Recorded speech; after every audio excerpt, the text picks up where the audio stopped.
ये जो बिल आगत कर अमित शाह आम कहीपर गोटे समय उपयोगी यहाँ पदक्षेप शासन व्यवस्था अधिक स्वच्छ हम निरपेक्ष हम। आज पार्लियामेंट रे अमित शाह जी आम रही गृह राष्ट्रमंत्री अच्छा से 130तम संविधान बिल आगत कर जहाँ नेता बिल कहुच्छे। नेता बिल जो व्यवस्था रही व्यवस्था अनुसार जदि कौन सी नेता सी मुख्यमंत्री हूँ प्रधानमंत्री हूँ मंत्री हूँ राज्य हूँ केन्द्र हूँ जदि विरुद्ध में किसी गोटे सीरीयस अभियोग आसूची दुर्नीतिर अभियोग आसूची बा कौन से अपराधर गोटे अभियोग आसूँ से गिरफ होती 30 दिन जेल जाऊँच 30 दिन क्षमतार अपसरी जावाक पड़ो से पद छाड़ा पड़ो सभ्य पद रद्द हेनी से पद छाड़ा पड़ो जे आकु नहीं आज पार्लियामेंट रे पूरा तुमुल कांड होती विरोधी दल माने विशेषकर कांग्रेस एवं कांग्रेस सहयोगी माने ये नहीं पूरा तंबी तोफान कर पार्लियामेंट आज लोकसभा पूरा अचल हो पड़ा लोकसभा चली पारि ना। कांग्रेस कहवा कथा ये जो बिल जो व्यवस्था अच्छी ये व्यवस्था को बीजेपी दुरुपयोग करी कांग्रेस एवं अन्य राज्य जो रही अण बीजेपी मुख्यमंत्री बा मंत्री मान हैरान हरकत करने गोटे योजनाबद्ध उद्यम करछि।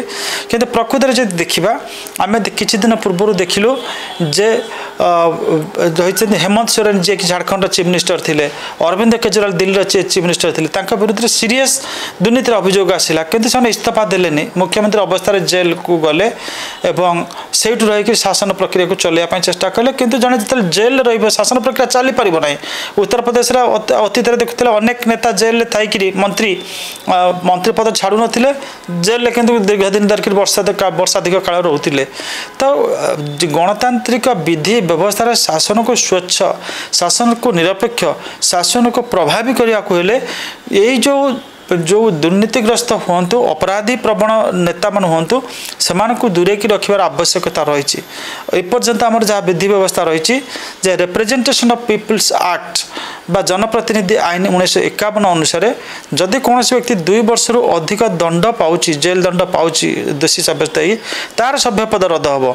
किंतु संविधान व्यवस्था नहीं जे जड़े व्यक्ति जदि कौन से अपराध रे लिप्त होउची गिरफ होउची गिरफ होकर 30 दिन अधिक जेल रोचे ताको मंत्री पद बाहर कर किसी आज पर्यंत व्यवस्था नाला ये व्यवस्था रही। ये नुआ बिल एवं आगत होती किंतु जॉइंट पार्लियामेंट्री कमिटी को पठेवाई अधिक तर्जमा निष्पत्ति होती।